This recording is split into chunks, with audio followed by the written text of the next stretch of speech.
냉정과 열정인 것 같아요.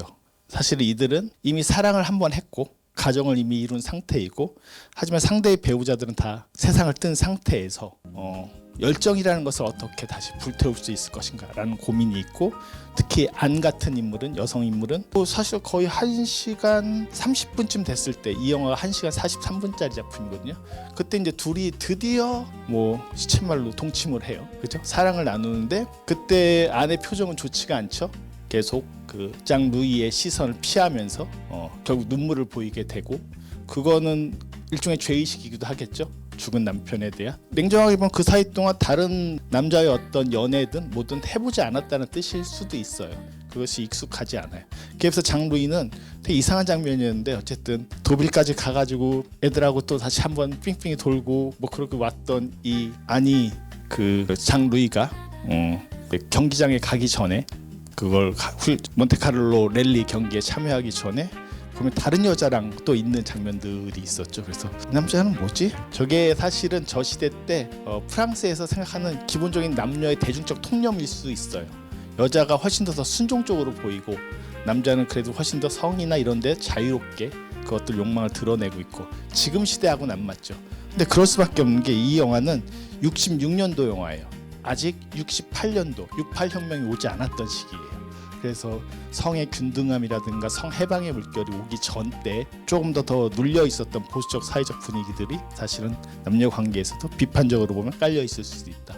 이런 얘기들도 중간중간 할 텐데, 어쨌든 차가움은 아내 영역이 더 큰 것 같고, 어떻게 보면 뜨거움은 이 카 레이서인 장 루이의 영역이 더 가까이 있는 것 같고, 그런 것들이 계속 교차하면서 두 사람이 결국 만날 것인가 만나지 않을 것인가 라는 것을 여러분께 전달드리는 영화다라고 할 수 있고, 기본적으로 그것이 꽤 길게 늘어지면서 가고 있어요. 요즘 같으면 그렇죠, 20분이면 벌써 어디 여행 갔다 오겠는데, 이 영화는 그런 호흡으로 보자면 되게 이 사랑을 조심스럽게 하고 있고, 거기에 대해서 장 루이도 힘으로 밀어붙이거나 되게 열정적인 남자처럼 보이지만, 한편으로는 이 여자를 강압하거나 하진 않아요. 또 끊임없이 기다려주는 그런 면모들도 보이고 있어서, 사실은 60년대식 중년의 사랑, 두 번째 사랑 이야기라고도 볼 수가 있다. 그런 점에서 냉정과 열정 사이를 어떻게 오고 가고 있느냐라고 보신다면은 훨씬 더 이 영화를 기본적으로 잘 이해하실 수 있는 방법이 되겠다.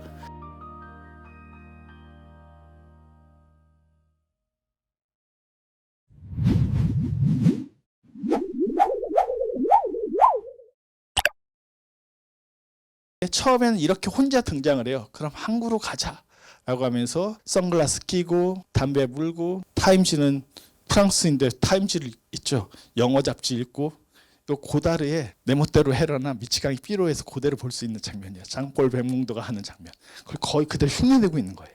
그래서 컷이 쭉 넘겨지면 이렇게 아이가 있는, 앙뚜안이 있는 모습을 이렇게 보여주죠. 이 장 루이 트리티장과 장폴 백몽도는 사실은 그렇게 친연성이 있는 배우는 아니고, 그럼에도 불구하고 장 루이 트리티장은 노벨바그 시대 때 대표적인 노벨바그 배우 중에 한 명이죠. 더 유명한 영화로는 베르톨루치 이탈리아의 수능자의 주인공으로서 잘 알려져 있고, 사실은 그 이전에는 이 이후에 찍은 영화인데, 69년도에는 에릭 로메르의 모드집에서의 하룻밤의 짱이라고 하는 주인공 역할을 했었던 배우이기도 하고요. 실제로 많은 주요한 작품들에 나왔었고, 실제로 또 카 레이서 경력도 있었어요. 아마추어. 그래서 그런 것들도 이 영화에 쓰이게 됐다. 그러면서 자기 아이한테 운전을 가르쳐주는 장면. 이게 요즘 찍힐 수 있겠습니까? 시비 걸겠죠, 사람들이. 좀 미친 거 아니야, 감독이? 운전을 시키고 앉아있다니 라면서 하겠지만, 60년대 때는 생각보다 많은 것들이 가능했고, 여기서 보면 이 남자는 아이들 옆에서도, 또 가족들끼리 식사를 할 때도 버젓이 계속 담배를 피우고 있죠. 요즘 같으면 천인 공노할 짓이 되는 그런 것들이 사실은 문화라는 것이 어떻게 변하고 있는가를 또 보여주는 사례이기도 하다라고 할 수 있을 것 같아요. 어쨌든 이게 교차 편집되고 있어요. 아내, 안과 딸, 그리고 장 루이와 앙뚜안의 그 장면들이 계속 초반에 둘이 등장을 하면서 교차돼서 진행이 되고 있다. 그 학교에 오는 차들 보면 다 명품 차예요. 기사들이 딱 딸려 있는, 그렇게 애들을 놓고 가는 그런 그 차였는데, 그 안이 기차 타고 가겠다고 해서 이제 차가 없는 거죠. 쉽게 말하자면 차가 없고 차로 이동할 수 없는 그런 계급적 현실이 있는데, 장 루이가 아들을 놓고 가다가 인사하고 헤어지다가 그 안을 차에 태우게 됩니다. 그러면서 로맨스가 출발되는 거죠. 동시에 너무나 우연적이죠. 그래서 저는 이렇게 우연적으로 시작하는 로맨스를 별로 안 좋아하거든요. 말이 되냐? 차 타면 뭐 다 연애하냐? 뭐 이렇게 이제 말할 수 있는 부분인데, 사실은 이 영화는 그런 논리적인 내러티브로 접근할 수 있는 그런 영화는 아니에요. 되게 감정적이고 그런 것들을 빨리 휘발시켜요. 근데 놀라운 건 그렇게 빨리 만나게 했는데 진도는 더럽게 늦게 가는 거죠. 그래서 사실은 뭔가 또 배반하기도 해요. 끊임없이 지연하고 딜레이 시키고 그 감정이 어떻게 쌓여가는가라는 것을 관객들한테 최대한 또 전달해 주려고 또 노력하고 있는 영화다. 그런 아이러니가 되게 재밌다. 지금 보면 더더욱 더 재밌게 보인다라고 할 수 있는 그런 작품이기도 합니다. 그래서 해변에 아이들과 부모, 이제 뭐 개 장면을 가졌는데 아직은 나온 장면은 아니고요. 가족이라는 것이 이제 사실은 영화 초반에 드리워진다는 거 되게 의미심장한 것인 거죠. 왜냐하면 이들은 사실은 과거에 다 사로잡혀 있는 인물들이에요. 특히 안이라고 하는 그 여성은 과거로부터 아직도 헤어나지 못한 인물로 결국 영화를 다 보고 나서 깨닫게 돼요. 그래서 가족이 되게 중요한 거죠. 근데 또 재밌는 게 영화 초반서부터 그렇고 나중에 식사 장면 때도 그렇고 나중에 그 차를 끌고 도빌까지 갑자기 와서 파리에서 알아봤더니 도빌로 갔다. 그래서 그 갔더니 안이 이제 도빌에서 막 찾아 헤매는데 안이 애 둘을 다 데리고 이렇게 해변가에 있었잖아요. 그래서 막 신나하는데 희한하게도 이 영화에서 아이들 식사 장면에서 물론 그 아들이 뭐 농담하는 장면들, 뭐 스페인어 하는 장면들 뭐 이런 것들이 나오긴 합니다만 애들이 사실 그렇게 화면에 많이 잡히지 않아요. 오로지 더 많이 중심화되는 건 어른들이에요. 그런데 한국에선 이런 가족 소설은 소위 신파 영화들, 전설적인 신화죠. 미워도 다시 한번 같은 영화들에서는 애들이 되게 중심이 돼요. 이 부부가 헤어져도 다시 만나야 되는 이유 중에 하나는 애 때문이에요. 그래서 제목이 미워도 다시 한 번이에요.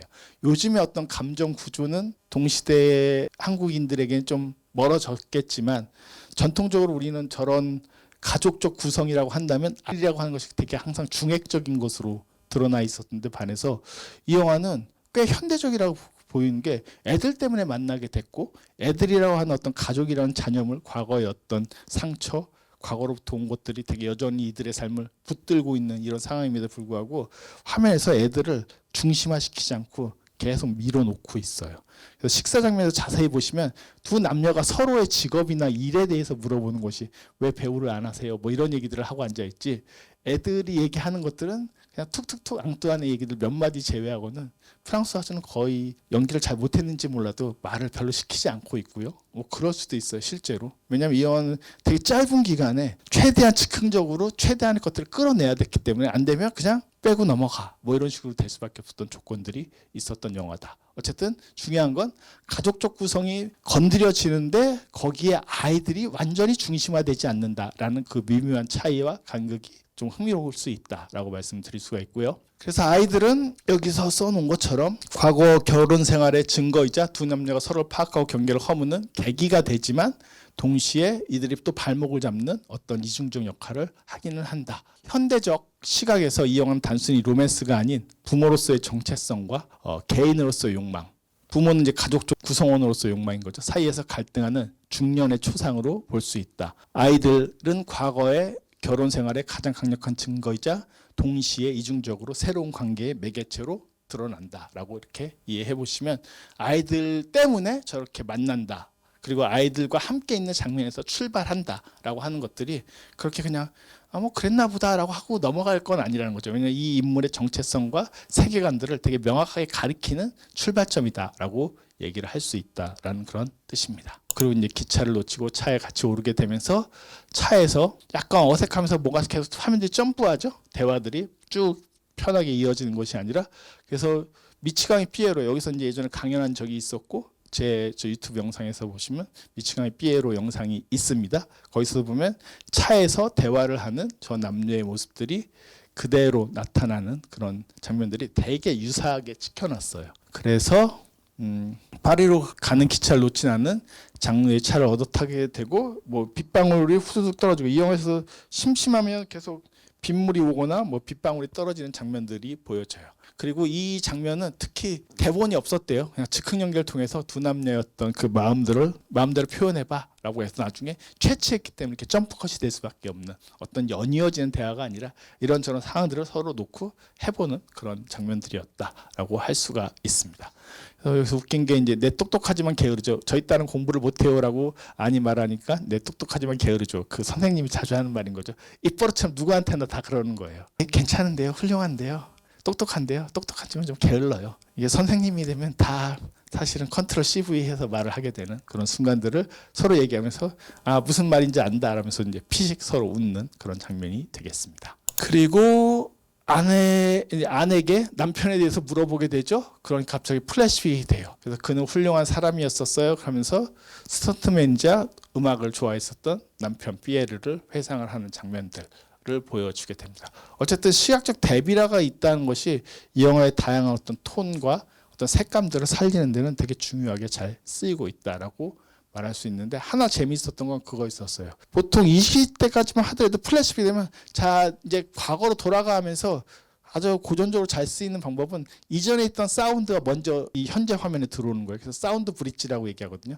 그래서 사운드가 먼저 들어가서 그 사운드를 따라서 과거로 싹 이동하게 만들어 주거나 아니면 화면에 겹쳐짐을 디졸브 시키거나 여러 가지 기법들을 써서 지금 과거로 가고 있어, 전환되고 있어, 플래시백 되고 있어 라는 것을 표현해 주기 마련인데 이 영화는 그냥 다이렉트로 가요. 툭 끊어져서 툭 가버려요. 그래서 되게 요즘은 이제 여러분 다 그렇게 보시니까 그게 어색하지 않으시겠지만 이게 세대 따라서는 저렇게 플래시백을 가는 게 되게 어색할 수 있거든요. 자, 나 지금 가고 있거든.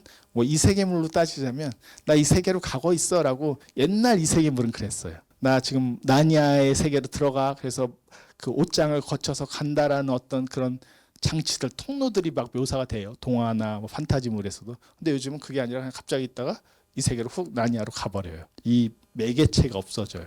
근데 이 영화도 보면 플래시백이 나올 때 매개체가 없이 그냥 툭툭툭 직선적으로 나와서 그런 건 지금 봐도 상당히 이채롭고 현대적으로 보인다.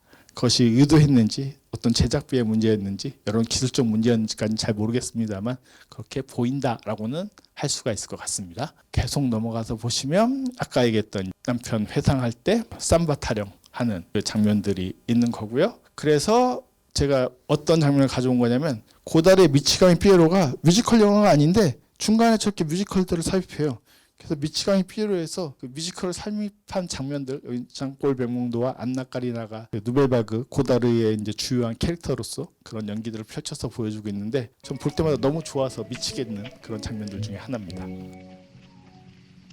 Moi j'ai une toute petite ligne de chance. Moi j'ai une toute petite ligne de chance. Petit peu de chance. 계속 일상적으로 대화해요. 저런 영화가 아니에요. 근데 어떤 시퀀스가 갑자기 저렇게 뮤지컬을 확 집어넣어 버려요. Oh, ce que j'en pense. Quelle importance. C'est fou ce que j'aime ta ligne de hanche. Ta ligne de hanche. Ma ligne de chance.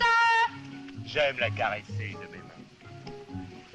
Ta ligne de hanche. Ma ligne de chance. C'est une fleur dans mon jardin.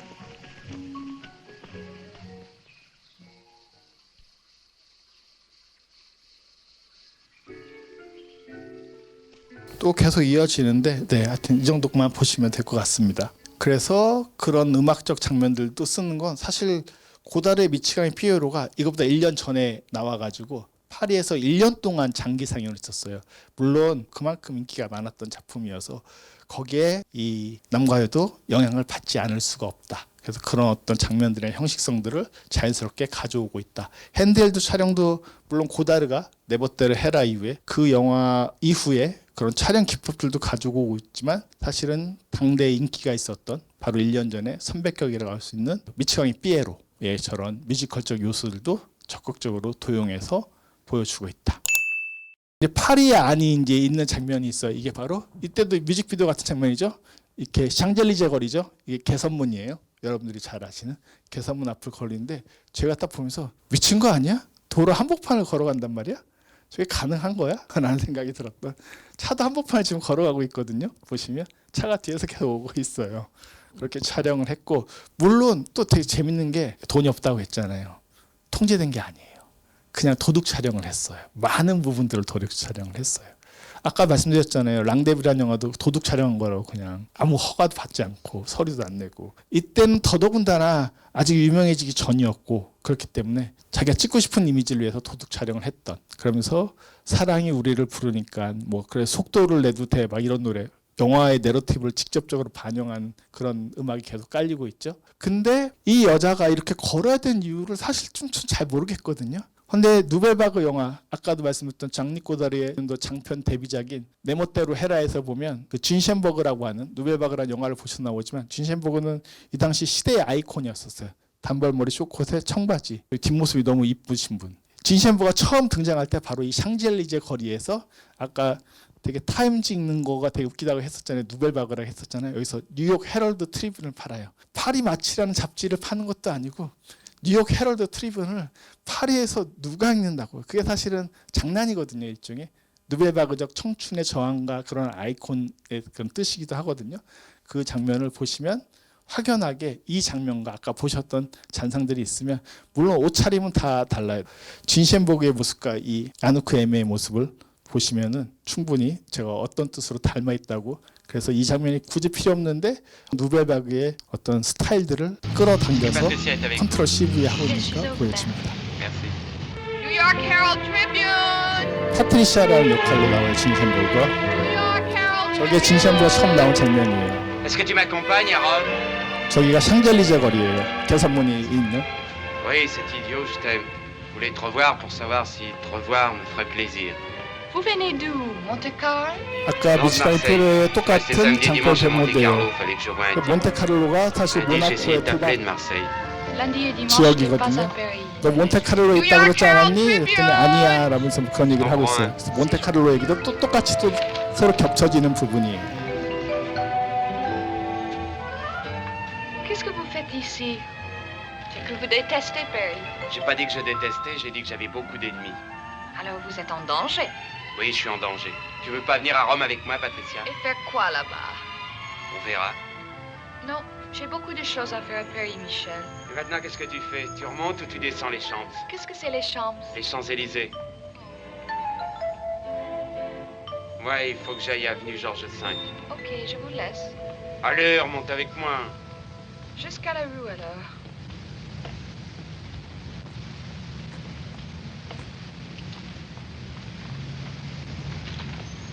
New York Herald 이게 Tribune. 고다르 첫 장편의 여신이라고 할 수 있는 뉴욕의 미국 배우였었던 진셴버그가 등장했던 첫 순간이기도 했었고, 저런 어떤 청춘의 기운과 뒷모습과 어떤 젊음의 모습으로 막 등장을 했었는데, 그 에메게도 저런 모습들을 일부 부여해서 지금 클로드 르루즈가 약간 벤치마킹하고 있다라고 볼 수가 있습니다.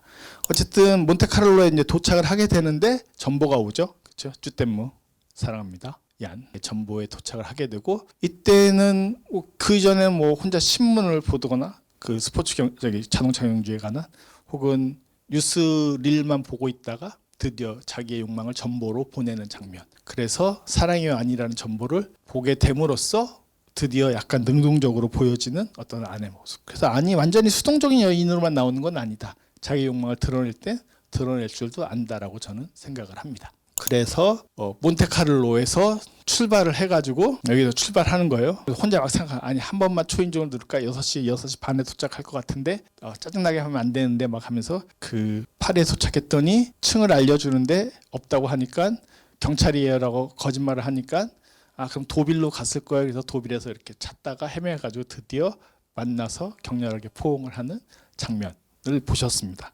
이게 왜 엄청난 건지는 물론 장면도 꽤 빠르게 스피드하게 진행됐지만 이렇게 보여드릴 수 있어요. 프랑스 서쪽은 알프스 지역이거든요. 이쪽이 스위스예요. 스위스. 그래서 이 알프스 산맥을 거쳐서 오는데 이게 직선으로 오는 게 아니에요. 이렇게 해서 대충 한 5,000km를 와야 돼요. 여기까지 5,000km까지 온 거예요. 그럼 여기서부터 저희 도빌까지는 얼마나 걸리느냐? 1000km가 좀 안 돼요. 900km가 좀 넘어요. 그래서 중간에 대사 보시면 5000km, 한 6000km 내가 왔다고 해야지라고 막 말하는 장면이 있어요. 그게 이 전체 거리인 거예요. 바로 와서 저녁 때 전보를 받고 또 미친 듯이 1000km를 달려서 간 거예요.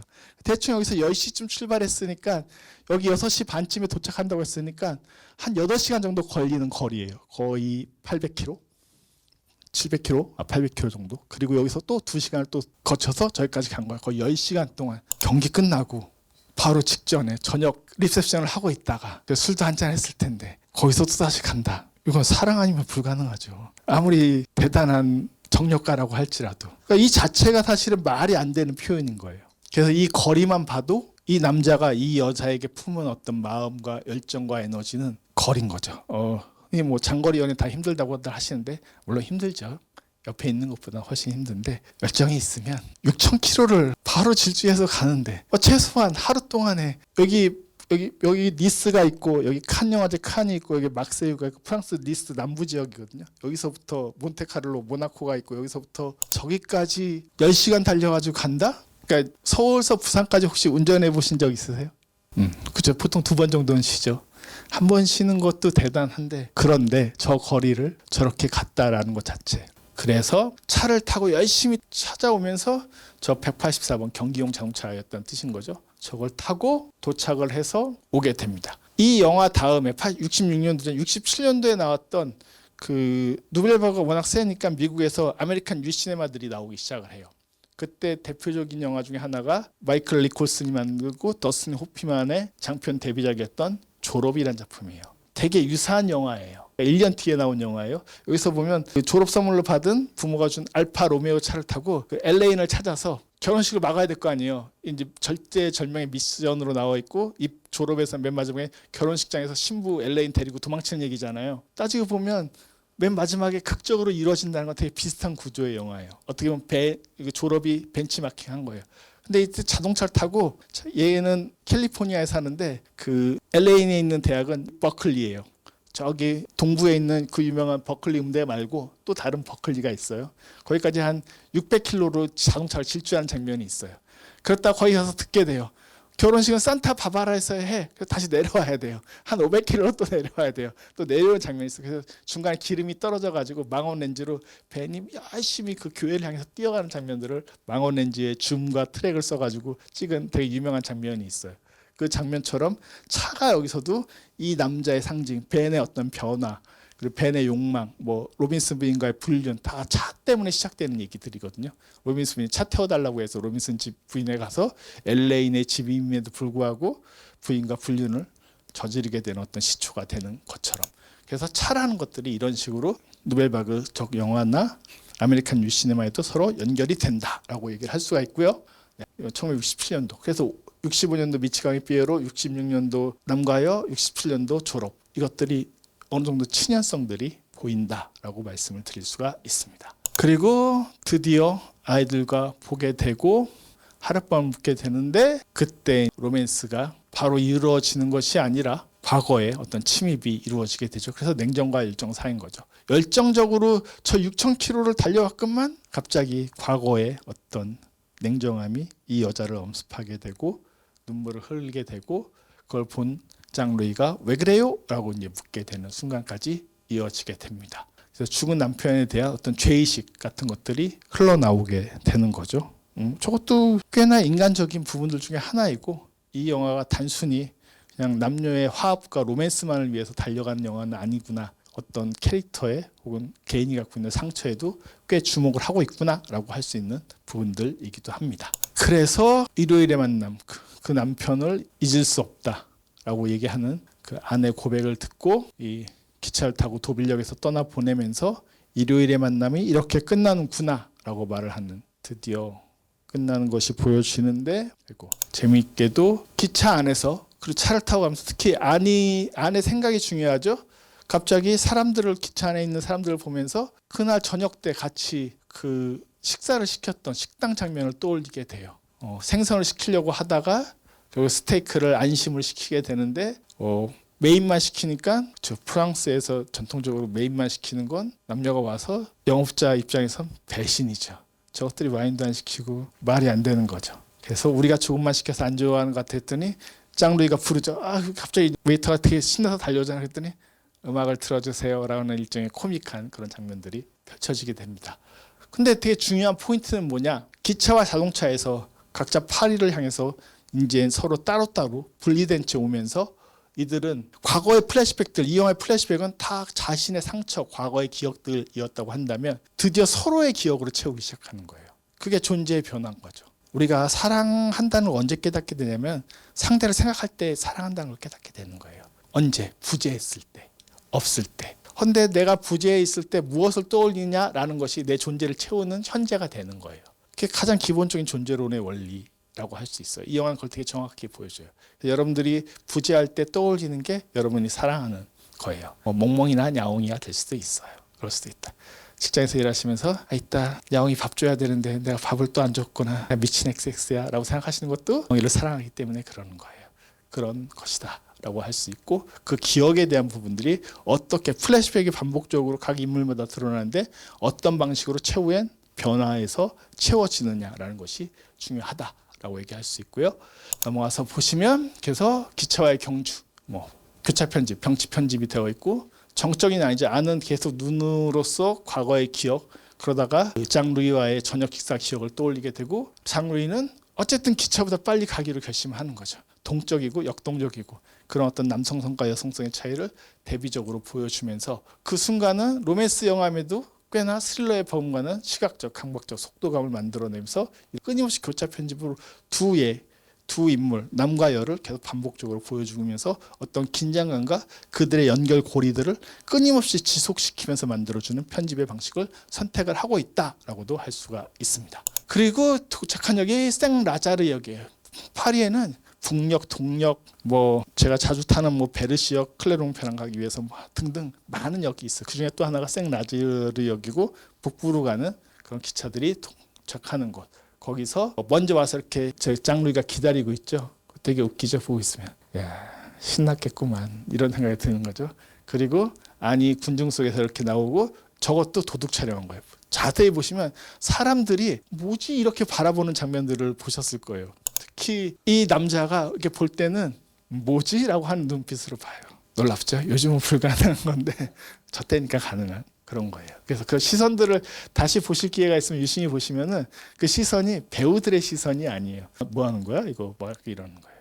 그래서 드디어 이렇게 안을 발견하게 돼요. 짱루이는 화면이 좀 어두워서 그런데 위쯤에 나와 있습니다. 그래서 끌어안고, 진짜 멜로드라마에서 제가 제일 싫어하는 360도 패닝. 이거 나오는 거죠. 이거. 이 영화가 거의 정점을 찍기 시작한 거야. 이때부터 무조건 돌려. 한국의 드라마 질투 이런 데서 계속 돌려. 그만 좀 돌렸으면 좋겠다. 돌린다고 세상이 달라지나. 근데 되게 중요한 것 중에 하나. 그리고 맨 마지막에 이제 프리즈 프레임으로 영화가 끝났는데, 그럼 이들이 행복해질까요? 결혼했을까요? 사실 그건 되게 미지수인 영화예요. 그걸 되게 방점을 찍어주진 않아요.